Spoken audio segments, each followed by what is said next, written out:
서 자랑스런 자갈치 아줌매네. 코로나19 거리두기 방안은 상황과 단계에 따라 계속 바뀌지. 심할 때는 강하게 거리두기 했고요. 또 진정세가 보이면 완화하면서 조절을 했습니다. 그런데 거리두기가 완화될 때마다 마음이 풀어지면서 확산세가 커지는 일이 반복됐었기 때문에 이번에 거리두기 완화할 때는 전처럼 안심해서는 안 될 것 같은데 오늘도 부산의 코로나19 상황 진단해 보겠습니다. 예, 대한가정의학회 코로나19 비상대책위원이죠. 동아대학교 병원 한성호 교수 전화 연결돼 있습니다. 교수님 안녕하십니까? 안녕하십니까? 예, 행복한 금요일입니다. 안녕하십니까? 목요일입니다. 오늘 목요일입니다. 교수님.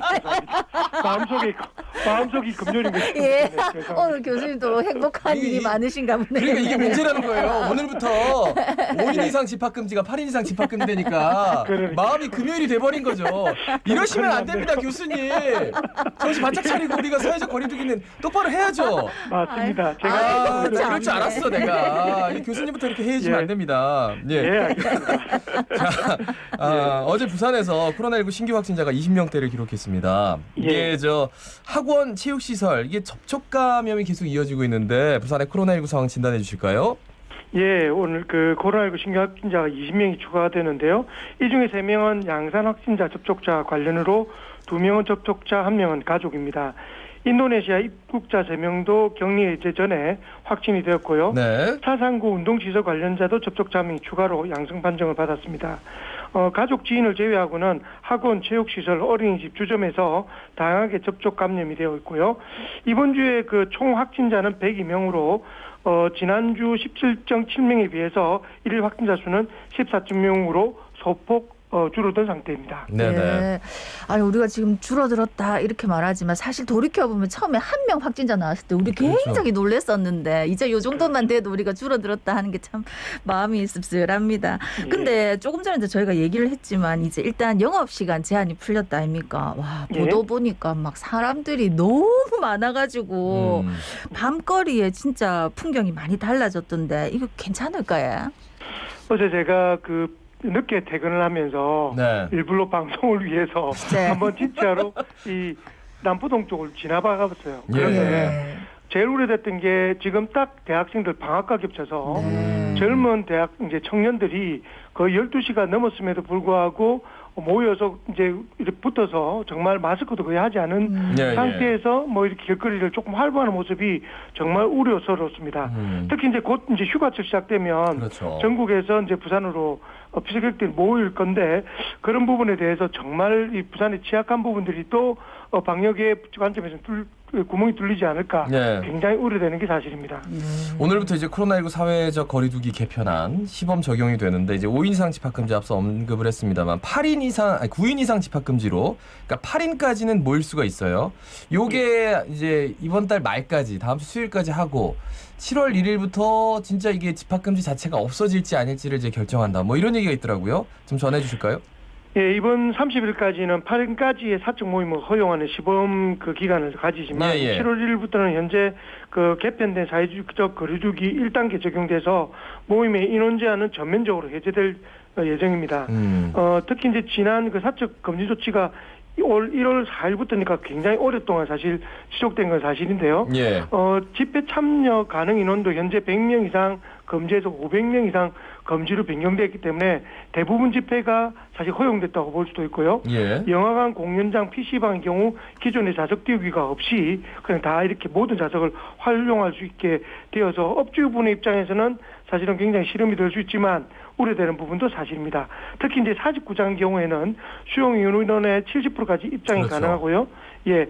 그리고 이제 경륜, 경정, 경마장은 50% 입장을 허용을 합니다. 종교시설도 수용 인원의 50%까지 입장이 허용되는 등 지금의 사회적 거리두기와 전혀 다른 전면 해제에 가까운 사실 이런 개정안이 시행될 예정입니다. 예. 네.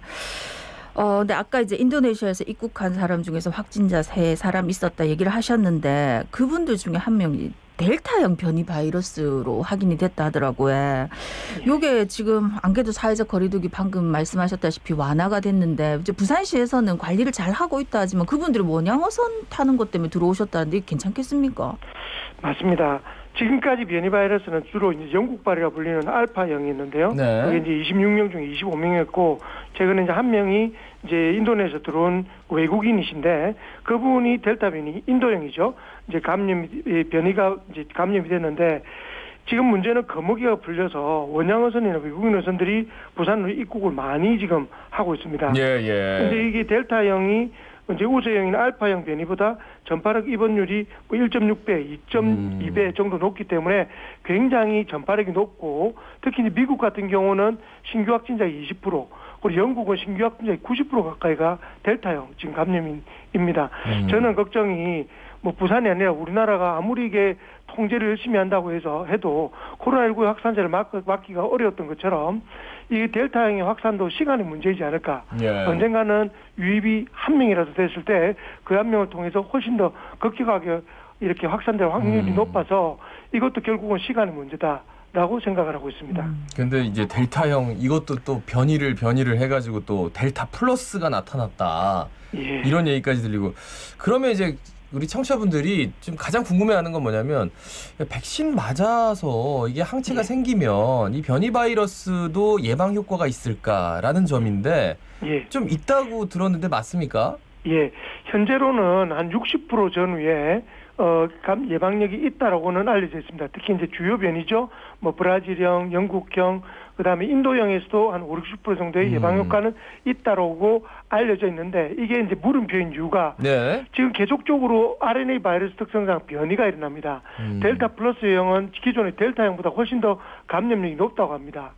그래서 이제 이런 형들이 계속 변이가 일어날 때마다 얼마만큼 예방을 할까? 특히 이제 중증도로 입원하는 경우를 얼마나 막고 사망을 막을 수 있을까는 아직까지 통계적으로 확실한 결과가 나오지 않았기 때문에 이런 부분에 대해서 전 세계적으로 이제 또 다른 코로나 팬데믹, 기존의 팬데믹이 다른 코로나 팬데믹이 일어나지 않을까라는 우려가 전 세계적으로 우려되는 것도 현실적인 지금 우려 상황입니다. 이게 100%다 이렇게 얘기를 할 수가 없군요, 지금 당장. 그렇죠. 아니 그런데 이 와중에 백신 접종자가 델타 변이 바이러스에 걸리면 미접종자보다 사망률이 6배 높다 이런 뭐 정보가 막 뭐 돌고 있다는데 이거 팩트 체크 좀 해주이소. 이게 SNS상에서 온갖 이제 카드라가 많이 있지 않습니까? 이제 캐나다의 온라인 매체에서 영국의 이제 공중보건국의 통계 자료를 일부 인용해서 6배 이렇게 사망률이 높다라고 했는데 이 자료는 단순 비교할 때의 자료입니다. 뭐 무슨 말이냐면 몇 명이 그 백신한 사람이 입원했는데 뭐 몇 명이 사망했고 백신을 안 맞은 사람이 몇 명이 사망했고 이렇게 했는데 이게 이렇게 비교할 수 없는 게 그 사람들 중에서 어떤 그 질병을 미리 알고 있었고 그리고 나이대가 얼마이고 이런 것들이 다 분석이 돼야지 저희가 위험도가 높다 낮다라고 표현하는데 이런 것들이 전혀 없이 했기 때문에 이런 부분은 좀 자료가 왜곡됐다라고 설명을 드리고요. 마지막으로 이 그 접종을 예방하면 어떠한 변이라도 결국 중증도로 가는 경우는 현재까지는 한 90% 정도 예방 효과가 있기 때문에 백신은 꼭 접종을 하셔야 됩니다. 우리 교수님하고 맨날 전화하면서 그 얘기해요. 끝나고 나서 좀 풀리면 우리 저 회식 한번 하자고. 근데 당장은 좀 참겠습니다. 그리고 저 마지막으로 우리 청취자분이 9068번님 목요일 오전 약속 있었는데 순간 너무 깜짝 놀랐어요. 말씀 잘 들었습니다. 고맙습니다. 대한가정의학회 코로나19 비상대책위원 동아대학교 병원 한성호 교수였습니다.